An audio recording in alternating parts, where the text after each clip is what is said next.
Let's read some Glitch in the Matrix stories. This one has like 7 little stories in one email. Hi, Auntie Matrix. Hi. Boy, oh boy, do I have some stories for you. They're long, sorry about that, but the detail is important. I astral travel. When I was 4 years old, my sister was only 1 and was still taking day naps. During these, my mom would also sleep with her and I would watch a movie or play quietly or read, nothing out of the ordinary. One day, I had watched Peter Pan and decided that I wanted to fly. I went to the bottom of the stairs and laid on the floor. I closed my eyes and willed myself to fly.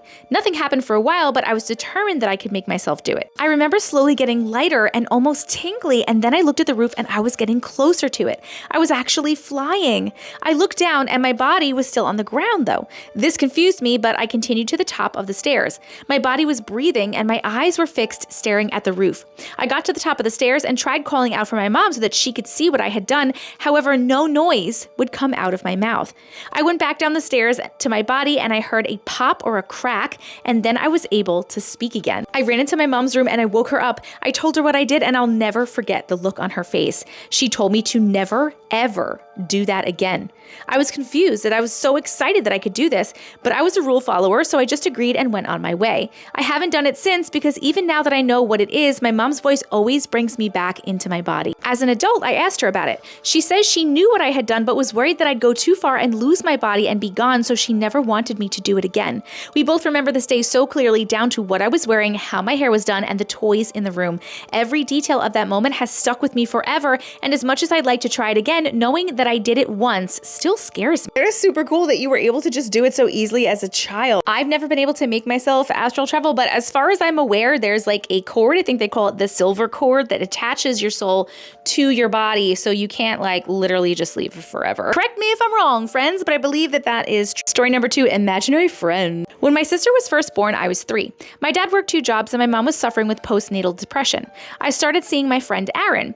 At first, when I got older, I thought he was an imaginary friend, but the more I think about it, the less likely that was the case. To play with Aaron, I had to go to the full-length mirror in my mom's bedroom and ask for him to come and play. He never came out of the mirror until I said that he could. This was very important to him. Aaron was around 6 years old, black skin, Aboriginal Australian like myself, and brown curly hair. He always had bits of ash on him as if he had been near a fire, but this never bothered me. I asked him one day if it hurt and he shrugged and said, not anymore. Aaron and I would play lots of games, but he loved the ones where we would climb mountains or camp in tents. Everything was normal for a few years and I was the only one who could see him, and he was a great companion for a long time.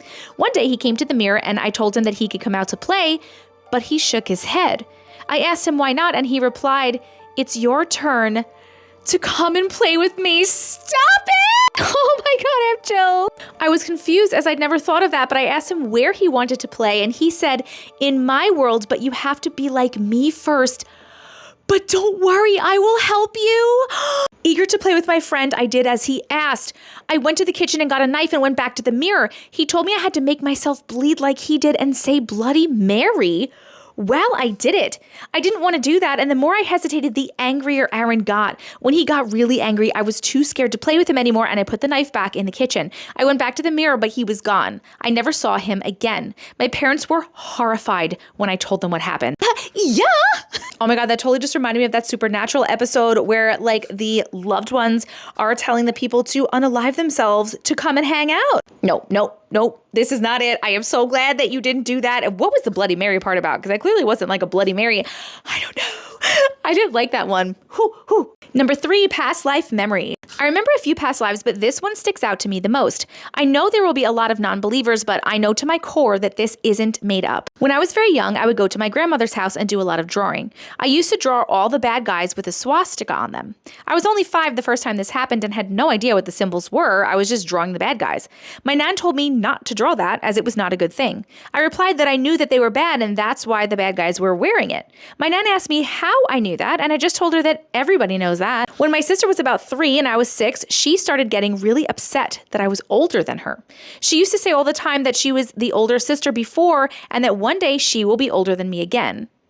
I loved to write, kept journals, and wrote stories of all kinds at the time. I was 3 classes above average in English. My sister and I sometimes talked about when she was older than me. She would say things like, "You never listened to me when I was older, so why should I listen to you?" Or, "I hate that you're older this time. I'm supposed to be older." This really bothered her for years, and she couldn't wait because you'll see next time I'll be older than you again. I always hated war, anything war related, and I would cry or hide in small places so I wouldn't be found. I feared police as I thought that they were looking for me even when I'd done nothing wrong.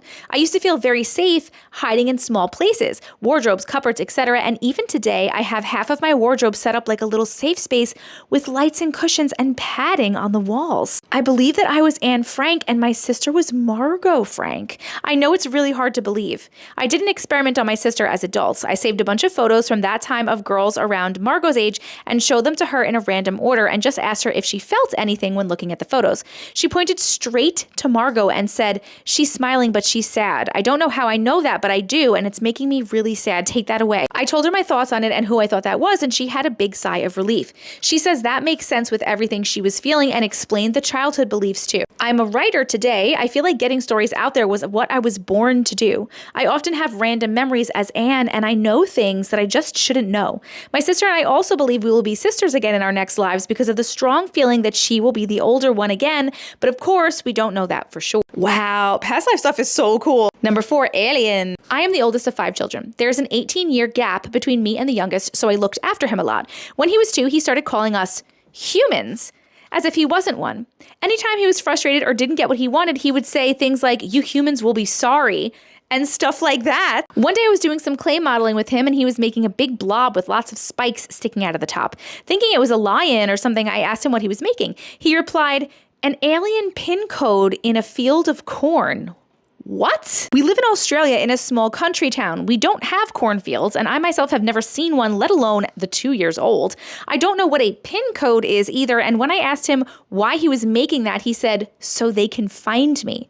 I was so shaken up, I packed up and we didn't play that game anymore. What is a pin code? Has anybody else heard of this before? Hybrid friends, I know you're out there. Have you heard of this? What is it? Number 5, doll. Nope, I'm out. Bye. JK lol. Okay, fine, we'll do it. I'm a huge doll collector. Why? I have been ever since I was a child. One day at the local antique shop, they had a gorgeous doll that was from the 40s. She was a mixed race doll, and there were only 3 of them ever made. The other 2 were burnt as it was not okay to be mixed race at the time. The doll's name, believe it or not, was Annabelle. I loved her immediately and couldn't wait to bring her home. The first night was a rough one. Things falling down around the house and a lot of noises. I decided to put a cross necklace on her. That made things a lot better. She still did creepy things like move on her own or look at you randomly, but nothing that really scared me. I noticed, however, that every now and then a diamond from the necklace would go missing. One day I took it off to clean it and put Annabelle back on the shelf. That day, my younger brothers, 6 and 3, were at my house. They sat on the floor playing Legos. I was on the couch cleaning the necklace. 6 asked what I was doing. I told him. He said, "I don't like her, she's scary."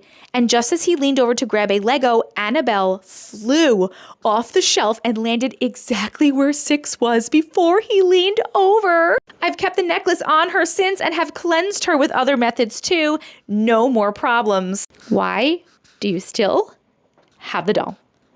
Get rid of the doll! I am not going to read this next one, God Encounter, because it has to do with SA, and the way it's written, I don't know if I can read some of it, and I don't want to get in trouble. So we're going to skip to the next one. Number 7, child. I had a child that was born at 22 weeks. Sadly, she didn't make it, and I only got an hour with her before she passed away. I'm so sorry. I don't tell a lot of people about her as it was very traumatic. I don't have any photos or anything either. One day I was looking after my goddaughters when the youngest at the time, Coda, 3, handed me a doll. She said, "You can be this one's mommy like you used to be before she died." Shocked, I just said, "What?" She replied, "You can be Hannah's mom and I will be the doll's mom." I never told anyone that I had named my daughter Hannah, and Coda never knew I had a baby. Neither did her parents at the time. It was only when I told the story when they picked up the girls that they knew about the pregnancy at all, and it was long before Coda was born. Oh my God, she was hanging out with you.